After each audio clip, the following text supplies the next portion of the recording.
दोस्तों, स्वागत है आप सभी का आपके अपने YouTube channel online with DK में। और आज हम बात करेंगे गणित शिक्षण शास्त्र, गणित पैडागोजी के उन महत्वपूर्ण प्रश्नों की जो कि आपके आने वाले सीटेट एग्जाम की दृष्टि से काफी महत्वपूर्ण आपके लिए होने वाले हैं। App online with DK app जो है वो भी आप प्ले स्टोर से जाकर के डाउनलोड कर सकते हैं। उस पर भी आप कंप्लीट नोट्स जो है वो भी आपको वहां पर उपलब्ध करवाए जा रहे हैं। तो साथ ही साथ वो भी आपके लिए एक हेल्पफुल रहेगी आपकी जो कंप्लीट तैयारी है उसको पूरा करने में। तो चलिए स्टार्ट करते हैं और आज के हमारे इन क्वेश्चनों की बात करते हैं। फर्स्ट क्वेश्चन आता है यहाँ पर, उच्च गणित की कक्षाओं में छात्राओं की भागीदारी छात्रों की तुलना में कम है, इसका कारण यह हो सकता है। तो यहाँ पर यदि हम कारण देखें तो इसका कारण क्या हो सकता है। देखिए, उच्च गणित की कक्षाओं में यदि हम देखें तो छात्राओं की भागीदारी छात्रों की तुलना में कम है। तो देखिए, सीधा सीधा प्रश्न जब आपको यहाँ पर किसी भी एक पक्ष को ज्यादा एक पक्ष को कम दिखाता है तो ये प्रश्न लैंगिक रूढ़िवादिता से संबंधित है, जेंडर पर आधारित प्रश्न है। तो ये कहीं ना कहीं उसमें हमें एक हिंट मिल जाती है इस प्रकार के प्रश्नों में। तो देखिए, यहाँ पर इसका कारण क्या हो सकता है। देखें, छात्राओं की तुलना में पुरुष छात्र गणित में बेहतर हैं। तो ऐसा तो बिल्कुल नहीं होता। गणित एक बहुत ही कठिन विषय है और छात्राओं के पास गणित पढ़ने का रुझान नहीं होता। तो ये भी सरासर गलत है क्योंकि ऐसा भी नहीं होता। और सी है, यहाँ पर सामाजिक और शिक्षकों की अपेक्षाएं जेंडर पर आधारित है। तो बिल्कुल यहाँ पर ऑप्शन सी जो है वो इसका कारण हो सकता है। ये दोनों तो इसके कारण में शामिल नहीं होंगे क्योंकि यहाँ पर रुचि सिर्फ छात्रों की नहीं, छात्राओं की भी होती है। और जरूरी नहीं कि छात्र या पुरुष छात्र ही केवल बेहतर होते हैं, छात्राएं भी बेहतर होती है। तो यहाँ पर इस प्रश्न के लिए हमारा जो उत्तर बनेगा वो बनेगा ऑप्शन सी। अब ऑप्शन सी में हमें यहाँ पर ए और सी के रूप में दिया है, केवल बी के रूप में है, और सी में केवल सी है, और डी में है यहाँ पर बी और सी। तो इसमें हमारा सही उत्तर जो होगा केवल और केवल सी विकल्प जो है वो इसमें हमारा सही उत्तर होगा। तो चलिए, ये हमारा इसमें उत्तर हुआ। आगे बढ़ते हैं, अगले प्रश्न की बात करते हैं। निम्नलिखित में से कौन से उपकरण अधिगम की कठिनाई की विशिष्ट प्रकृति के निदान में सहायक नहीं है। अब देखिए, यहाँ पर उन उपकरणों की बात करना है जो अधिगम की कठिनाई की विशिष्ट प्रकृति के निदान में सहायक नहीं है। कक्षा का अवलोकन है और मौखिक प्रतिक्रियाओं का विश्लेषण है, छात्रों का लिखित कार्य है, संचयी और उपाख्यानात्मक रिकॉर्ड है, योग्यता परीक्षण है। अब इसके लिए हमारा सही उत्तर इसमें कौन सा होगा।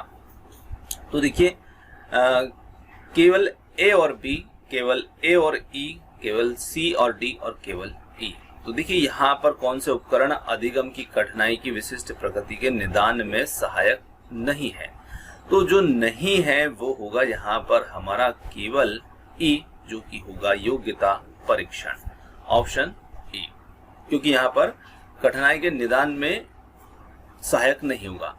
आगे बढ़ते हैं, अगले प्रश्न की बात करते हैं। अगला प्रश्न आता है यहाँ पर, 34 गुणित 6 को हल करने के लिए एक विद्यार्थी नीचे दी गई प्रणाली का प्रयोग करती है, जहां पर उसने इस गुणा के सवाल को उसने कुछ इस प्रकार से यहाँ पर हल करने का प्रयास किया। तो यदि हम देखें तो देखिए, उसने सवाल को किस प्रकार से किया। तो उसने यहाँ पर दिखाया, जैसे 34 होते हैं 34, तो उसको 30 + 4 लिख लिया और गुणित इसमें 6 कर दिया, और 6 का फिर 30 में भी और 4 में भी गुणा किया। तो 30 का 6 में गुणा किया, यहाँ पर 4 का 6 में गुणा किया। इन दोनों का जो गुणनफल, इन दोनों का गुणनफल यह आया 180 और 24, और दोनों को जोड़ दिया और यहाँ पर उसने उत्तर इस प्रकार से निकला। तो देखिए, क्या ये सही तरीका है या नहीं है। तो यहाँ पर उपयुक्त प्रणाली के निम्नलिखित में से कौन सा कथन सही है।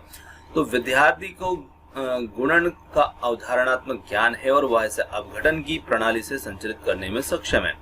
यह गुणन की एक मानक कलन विधि नहीं है, इसलिए विद्यार्थियों को इसके उपयोग के लिए हतोत्साहित करना चाहिए। विद्यार्थी को गुणन की अवधारणात्मक ज्ञान नहीं है, यह गुणन की समस्या को हल करने के लिए एक तात्कालिक अनुमान और प्रयास है, प्रणाली है। तो देखिए, यहाँ पर हम कह सकते हैं कि जिस तरीके से उसने यहाँ पर इस प्रश्न को हल किया है, तो विद्यार्थी गुणा की जो अवधारणात्मक समझ है उसको जानता है, उसका ज्ञान उसको है, और वैसे अपघटन प्रणाली से संचालित करने में भी सक्षम है। तो यहाँ पर ऑप्शन नंबर ए इसमें हमारा उत्तर होगा। आगे चलते हैं, अगला प्रश्न आता है, अगला प्रश्न हमारा यहाँ पर है, निम्नलिखित में से कौन सी कौशल गणित में आकार, दिक्स्थान और माप के शिक्षण से जुड़े हुए हैं? समितियां खोजना और सौंदर्य शास्त्रीय भाव प्राप्त करना, सांख्यिकीकरण यानी कि अंकों को अवधारणाओं जैसे क्षेत्रफल, परिमाप आदि से जोड़ना, सी है शिक्षार्थियों में प्रारंभिक अंक गणित को बढ़ावा देना, और डी है केवल विज्ञान के साथ गणित को समाकलित करना। अब यहाँ पर सही उत्तर हम कौन सा मानेंगे इसमें? तो ए और डी है, ए और बी है, ए बी सी या फिर है सी और डी। तो यहाँ पर सही उत्तर हमारा जो रहेगा इस प्रश्न के लिए वो रहेगा ऑप्शन नंबर बी, जिसमें दिया है ए और बी के रूप में। ए और बी के रूप में यदि हम देखें यहाँ पर तो हमारा उत्तर जो बनता है, जो कि गणित के कौशल में आकार, दिक्स्थान, माप के शिक्षण से जुड़े हुए हैं, तो वो है यहाँ पर समितियां खोजना, सौंदर्य शास्त्रीय भाव प्राप्त करना और साथ ही साथ सांख्यिकीकरण यानी कि अंकों, अवधारणा, क्षेत्रफल आदि के परिमाप से आदि से जोड़ना। तो यहाँ पर ए और बी के रूप में उत्तर बन जाएगा। आगे चलते हैं, सूक्ति गणित अधिगम का प्रारंभ घर से होता है का क्या अर्थ होगा? बच्चों को गणित पढ़ाने का उत्तरदायित्व तो अभिभावकों का है, या फिर बी है घर और वातावरण में प्रचुरता में संसाधन उपलब्ध होते हैं जिनका उपयोग गणित के अधिगम में प्रभावी ढंग से किया जा सकता है। गृह कार्य गणित अधिगम का महत्वपूर्ण हिस्सा है। अधिगमकर्ताओं के गणितीय कौशलों में वृद्धि के लिए घर में निजी शिक्षक सहायता कर सकते हैं। तो देखिए यहाँ पर सूक्ति बताई है, गणित अधिगम का प्रारंभ जो है वो घर से होता है, जिसका अर्थ यहाँ पर होगा कि घर और वातावरण में प्रचुरता में संसाधन उपलब्ध होते हैं और जिनका उपयोग गणित के अधिगम में प्रभावी ढंग से किया जा सकता है। तो यहाँ पर ऑप्शन बी इसके लिए, सूक्ति के लिए बिल्कुल सही है, जो इसके अर्थ को यहाँ पर प्रकट करता है। आगे चलते हैं, एक शिक्षिका गणित की अपनी कक्षा में विभिन्न कक्षाओं की समय सारणी, ट्रेन के आगमन, गंतव्य समय के रेलवे चार्ट, अखबारों में छपे सर्वेक्षण लेकर आती है। यहाँ पर शिक्षिका का क्या उद्देश्य है? बच्चों को दैनिक जीवन के संदर्भों पर आधारित आंकड़ों का प्रबंधन देना, या फिर आंकड़ों को सारणीबद्ध करने के लिए सारणियां बनाने, बच्चों की सहायता करना, प्रायिकता की अवधारणा को प्रस्तुत करना, उनको यह सिखाना कि कक्षाओं और रेलवे के लिए समय सारणियां कैसे बनाई जाती है। तो देखिए यहाँ पर यदि हम देखें कि शिक्षिका यहाँ पर रेलवे के चार्ट है, अखबारों में छपे सर्वेक्षण है, ये सब चीजें यहाँ पर लाती है शिक्षिका। तो शिक्षिका यहाँ पर जो उद्देश्य है वो है बच्चों को दैनिक जीवन के संदर्भों पर आधारित जो आंकड़े हैं उनका प्रबंधन देना, यही यहाँ पर शिक्षिका का उद्देश्य है। क्योंकि बच्चे जब इन चीजों को जो दैनिक जीवन के संदर्भों पर आधारित होंगे, जब वो इन्हें देखेंगे तो वो इसकी समझ बहुत अच्छे से विकसित करेंगे। ऑप्शन फर्स्ट होगा उत्तर।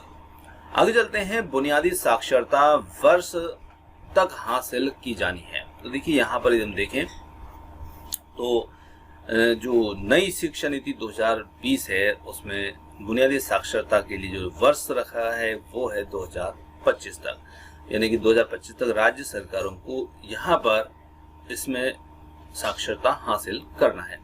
ऑप्शन नंबर बी हो जाता है उत्तर। और आगे चलते हैं, अगला प्रश्न आता है, राष्ट्रीय पाठ्यचर्या रूपरेखा 2005 के अनुसार गणित के आकलन में क्या शामिल होना चाहिए? तो यहाँ पर राष्ट्रीय पाठ्यचर्या रूपरेखा 2005 के अनुसार गणित के आकलन में क्या चीजें इसमें शामिल होना चाहिए? तो यहाँ पर विद्यार्थियों के अंकों के अनुसार उन्हें वरीयता क्रम देना, अवधारणात्मक समझ और समस्या समाधान कौशलों के अर्जन के आधार पर विद्यार्थी की प्रगति है, प्रक्रियाओं, सूत्रों, फार्मूलों का ज्ञान का टेस्ट लेना, और डी है यहाँ पर विद्यार्थी की त्रुटि रहित गणना करने की योग्यता की जांच करना। तो देखिए यहाँ पर गणित के आकलन में क्या शामिल होना चाहिए? तो यहाँ पर जो शामिल होना चाहिए वो है अवधारणात्मक समझ और समस्या समाधान कौशल के अर्जन के आधार पर विद्यार्थी की प्रगति हो। ये एनसीएफ 2005 के अनुसार गणित के आकलन में शामिल होना चाहिए, जो कि ऑप्शन बी होगा। समस्याओं और आकृतियों के प्रतिमानों की समझ पर बल देते हुए अधिगमकर्ताओं के संदर्भ में निम्नलिखित में से कौन सा सर्वाधिक उपयुक्त होगा?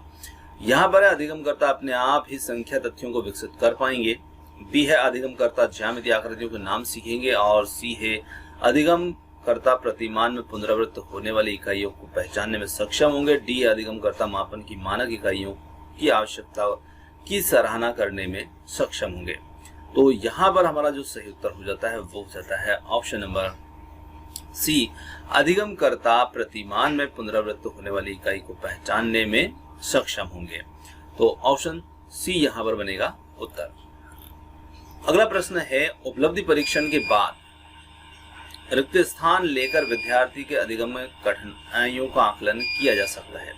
तो देखिए, उपलब्धि परीक्षण के बाद यदि हम बात करें तो उसमें मानक संदर्भित परीक्षण है, मानदंड संदर्भित परीक्षण है, निदानात्मक परीक्षण है, मौखिक परीक्षण है। तो यहाँ पर हम कह सकते हैं कि उपलब्धि परीक्षण के बाद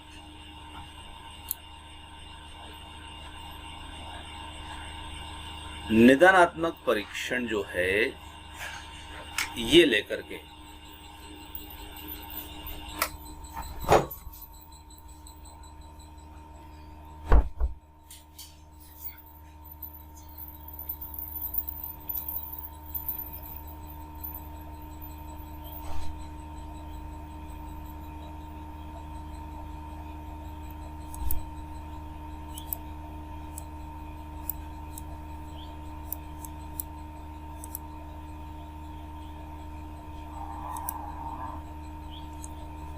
अगला प्रश्न होता है, उपलब्धि परीक्षण के बाद रिक्त स्थान लेकर विद्यार्थी के अधिगम में कठिनाइयों का आकलन किया जा सकता है। मानक संदर्भित परीक्षण, मानदंड संदर्भित परीक्षण और निदानात्मक परीक्षण। डी है मौखिक परीक्षण। तो यहाँ पर हम कह सकते हैं उपलब्धि परीक्षण के बाद में रिक्त स्थान के बाद रिक्त स्थान लेकर, मतलब कि यहाँ पर हो जाता है निदानात्मक परीक्षण लेकर विद्यार्थियों के अधिगम में कठिनाइयों का आकलन किया जा सकता है। तो देखिए, निदानात्मक जो हमारा परीक्षण होता है उसका जो कार्य होता है कि वो बालक की कठिनाइयों को पहचानता है और उन्हें दूर करने का हर संभव प्रयास करता है। तो ऑप्शन सी यहाँ पर उत्तर होगा। चलिए आगे चलते हैं। अगला प्रश्न आता है, शिखा ने विभिन्न प्रकार के त्रिभुजों को उनकी भुजाओं के आधार पर सफलतापूर्वक वर्गीकृत किया है और वह बहन हेले के सिद्धांत के अनुसार वह ज्यामिति चिंतन के किस स्तर पर है। तो यहाँ पर है दृष्टिकरण, विश्लेषण, अनौपचारिक निगमन, औपचारिक निगमन। तो यहाँ पर हम कह सकते हैं कि शिखा यहाँ पर जो है विश्लेषण स्तर पर होगी, जहाँ पर बच्चे जो है इस स्तर पर जो त्रिभुज हैं, ज्यामितीय आकृतियां होती हैं, उनको सफलतापूर्वक वर्गीकृत कर सकते हैं विश्लेषण स्तर पर। आगे बढ़ते हैं, अगले प्रश्न की बात करते हैं। अरुण समीकरणों को हल खोजने में बहुत अच्छा है, पर सामान्यतः इबारती प्रश्नों का समाधान खोजने में कठिनाई का अनुभव करता है। अधिकांश समय वह पूछता है कि मुझे जोड़ना है या घटाना, मुझे भाग करना है या गुणा। इस प्रकार के प्रश्न क्या सुझाते हैं?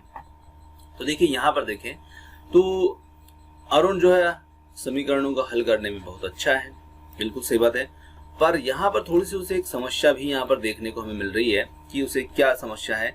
उसे प्रश्न की भाषा को समझने में कठिनाई होती है, उसमें संख्या संक्रियाओं की समझ कमी है, वह जोड़ गुणा नहीं कर सकता, वह कक्षा में व्यवधान डालने के मौके ढूंढता है।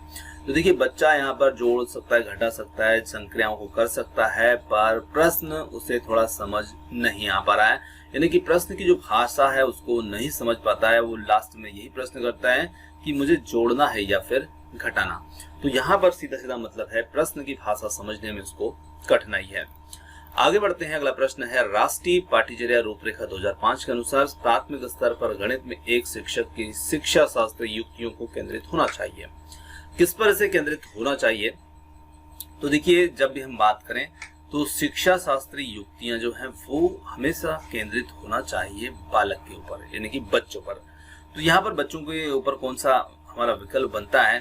कंठस्थ कराने पर, क्योंकि बच्चे विद्यालय में कोरी स्लेट जैसे आते हैं, तो कंठस्थ कराने की बात तो यहाँ पर करना ही नहीं है। बच्चे के अनुभवों के आधार पर अवधारणाओं को विकसित करने पर और सूत्रों को कंठस्थ करने पर, गणित में लिखित अभ्यास करने पर, तो यहाँ पर हम कह सकते हैं कि बच्चे के जो अनुभव है उनके आधार पर अवधारणाओं को विकसित किया जाए। तो ये यहाँ पर गणित में एक शिक्षक की शिक्षा शास्त्री युक्ति जो है इस प्रकार से केंद्रित हो सकती है। ऑप्शन बी, यानी कुल मिलाकर के ये बाल केंद्रित हो जाती है। आगे बढ़ते हैं, हम गणित इसलिए पढ़ाते हैं क्योंकि इसमें अंतर्निहित सरसता है जो कि अधिगमकर्ता को हर्ष और आनंद प्रदान कर सकता है। यह कथन उजागर करता है गणित के व्यवहारिक मान को, गणित के ज्ञान मीमांसात्मक मान को, या फिर गणित के प्राकृतिक मान को, या गणित के सौंदर्य परक मान को। तो देखिए, यहाँ पर गणित तो वाकई में एक ऐसा विषय है जहाँ पर जब हम इसे हल करते हैं तो हमें एक सरसता इसमें देखने को मिलती है और यही हमें हर्ष आनंद भी प्राप्त करती है। तो यहाँ पर ये गणित के सौंदर्य परक मान को यहाँ पर उजागर करता है ये कथन। ऑप्शन डी होगा यहाँ पर उत्तर। अगला प्रश्न है, राष्ट्रीय शिक्षा नीति एनईपी 2020 प्रस्तावित करती है कि 2025 तक प्राथमिक विद्यालय में सार्वभौमिक बुनियादी साक्षरता और संख्यात्मकता ज्ञान प्राप्त करने को सर्वोच्च प्राथमिकता प्रदान करनी होगी। राष्ट्रीय शिक्षा नीति 2020 के इस लक्ष्य को हासिल करने के लिए शिक्षा मंत्रालय भारत सरकार ने रिक्त स्थान नामक परियोजना का मिशन आरंभ किया है। निष्ठा, निपुण भारत, FLN, दीक्षा। तो यहाँ पर उत्तर हो जाता है हमारा निपुण भारत। निपुण भारत नामक परियोजना जो है वो स्टार्ट की गई है। आगे चलते हैं, अगला प्रश्न आता है यहाँ पर, गुरविंदर अपनी कक्षा में विद्यार्थियों को नियमित रूप से टेस्ट लेता है और उनके अंकों की तुलना भी करता है। वह प्राप्त किए गए अंकों के आधार पर विद्यार्थियों के समूह बनाता है, जैसे कि औसत अंक प्राप्त करने वाले, औसत से कम और औसत से अधिक अंक प्राप्त करने वाले विद्यार्थी। यह किस प्रकार का मूल्यांकन है? तो देखिए यहाँ पर मानदंड संदर्भित, रचनात्मक, मानक संदर्भित या फिर पूर्वानुमानिक। तो यहाँ पर हम कह सकते हैं कि इस प्रकार का जो मूल्यांकन होगा ये एक मानक संदर्भित मूल्यांकन यहाँ पर रहेगा। ऑप्शन सी, मानक संदर्भित।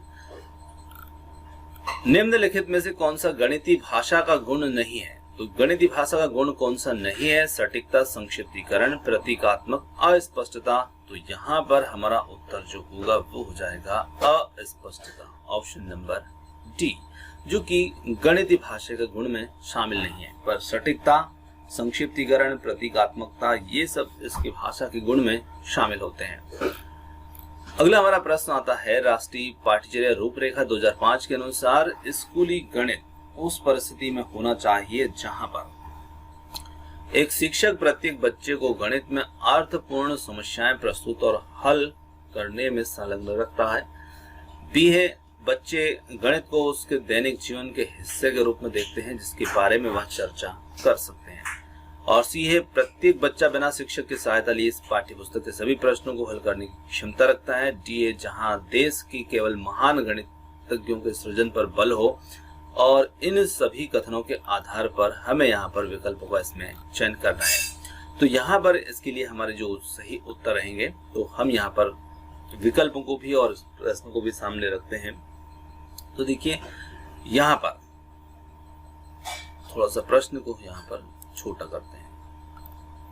चलिए अब देखिए, हमें NCF 2005 के अनुसार स्कूली गणित उस परिस्थिति में होना चाहिए जहां पर प्रत्येक एक शिक्षक बच्चे को गणित में अर्थपूर्ण समस्याएं प्रस्तुत और हल करने में संलग्न रखता हो। यह हमारा सही होगा।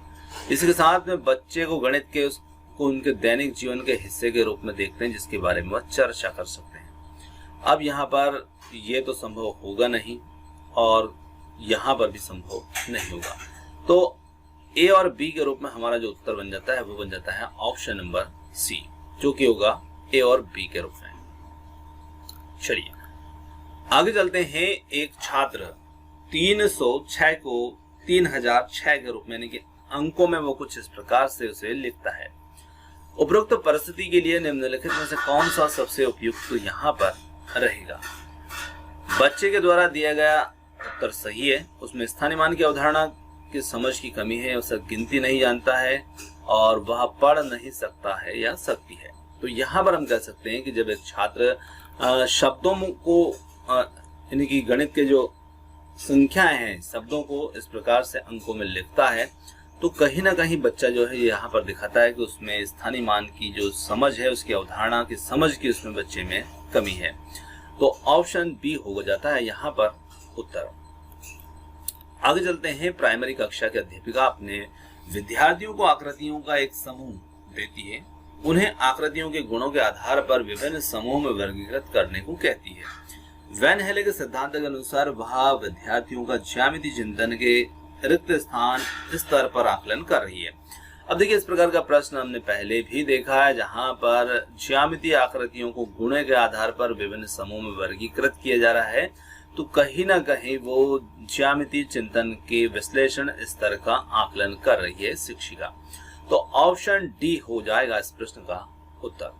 तो दोस्तों यहाँ पर आज जो हमने क्वेश्चन लिए थे, क्योंकि 15 प्रश्न जो है वो पूछे जाते हैं। यहाँ पर 20 क्वेश्चन का आपको एक सेट कंप्लीट यहाँ पर हमने करवा दिया। तो क्वेश्चन आपको कैसे लगे कमेंट्स करके जरूर बताइएगा, और वीडियो पसंद आए तो वीडियो को लाइक शेयर, चैनल को सब्सक्राइब करना मत भूलिएगा। आपने जो समय दिया उसके लिए बहुत बहुत धन्यवाद। Thanks for watching. मिलते हैं जल्दी ही एक और नए किसी वीडियो के साथ। धन्यवाद।